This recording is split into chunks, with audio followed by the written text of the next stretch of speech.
All right, the latest episode of Gundam is out, and hey, guess what?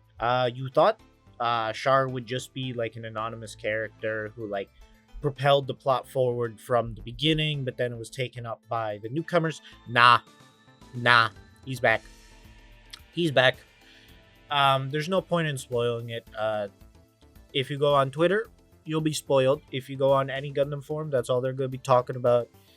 And like basic dog, I can't spoil you, but because I know damn well I am not the first person who's making a review, who is making whatever, right?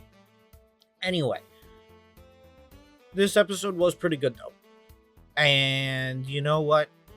It's this is kind of the finale, not the finale. It's the this is the beginning of the finale. Like next episode, last hurrah.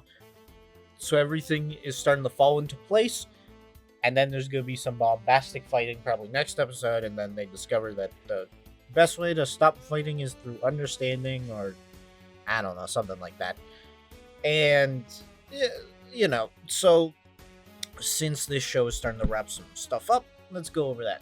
So obviously we find out a little bit about the Kira and like how Shuji apparently was also sent from another world to destroy this world that Lana created. So I don't know. Maybe it's like this is an alternate dimension that Lala created when she died, or something like that, or whatever, right? And Shuji is trying to destroy it in order to free her. Maybe. Nyan was actually kind of based.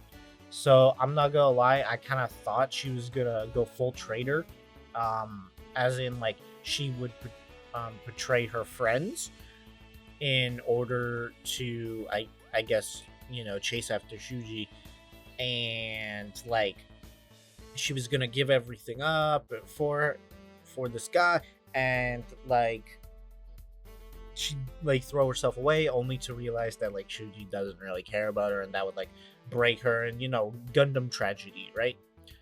Now, thankfully that didn't happen. She did pull, because when Machu was about to get shot, she fired her gun and betrayed her comrades, right?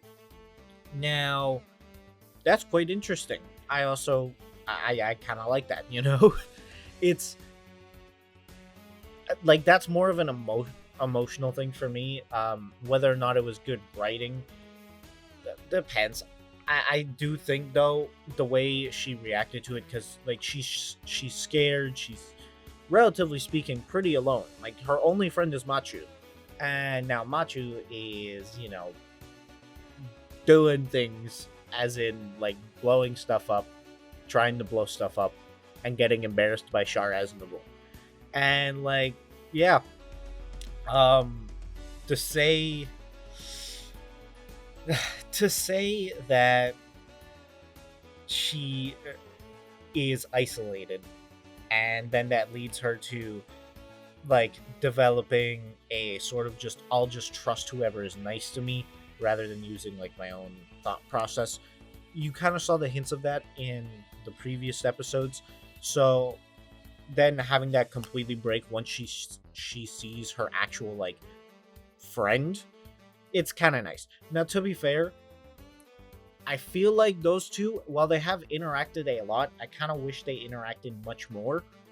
Um, like, hey, I like, okay, so we saw them get food together, go to like the space beach together, or like tan together or whatever, and I guess cover each other for mobile suits. Like, don't get me wrong, they clearly have a very strong friendship, but simply put, it's not it's not at the same level where I'm like, yeah, you know what? It makes sense that Nyan would like shoot her commanding officer over Machu.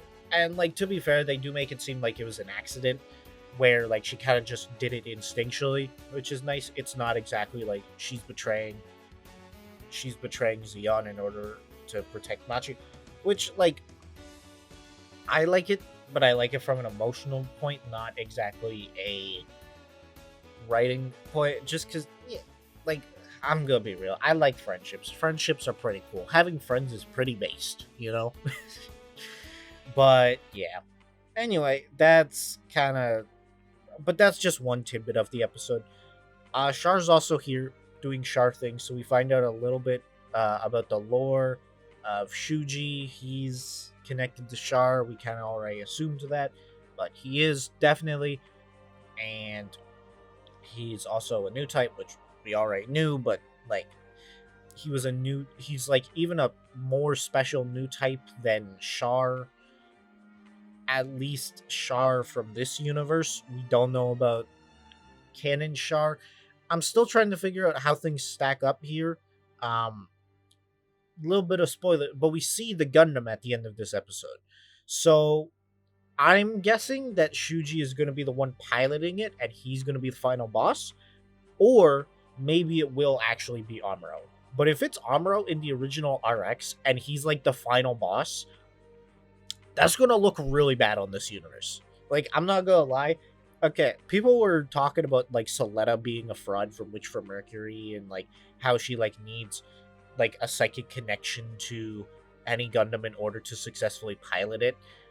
I'm not trying to get into that debate, to be honest. I remember Witch from Mercury, but I don't remember all the statements about how good of a pilot she was or whatever, right? So I'm not gonna judge. But I'm gonna be real.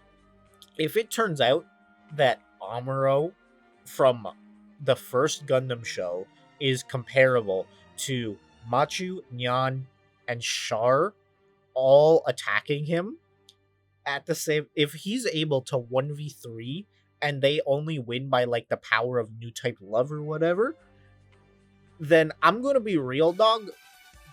This version of Gundam is gonna look like a bunch of frauds.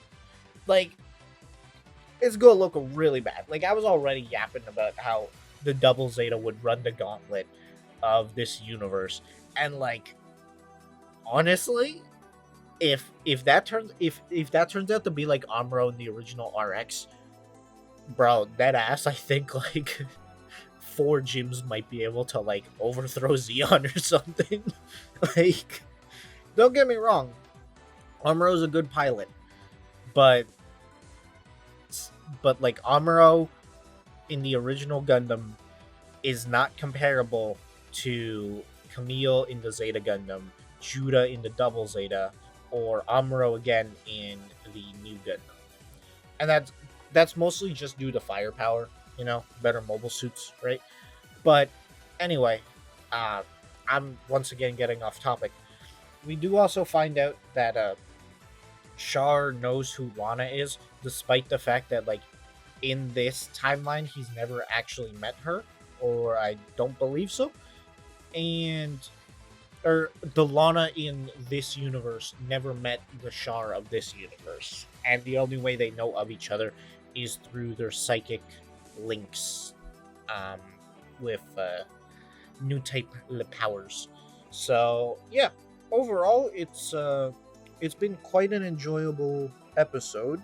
I wouldn't necessarily say that, you know, it's groundbreaking. Oh, it's the best episode of Gundam ever, but it's fun, gets the job done, and it does give us a decent chunk of lore and some pretty solid writing. And I think as it's all going to come together, I think it's actually going to be a pretty solid show. So overall, I'm going to give it a 7.5 out of 10. And that's all for now, folks. This is Rox signing off.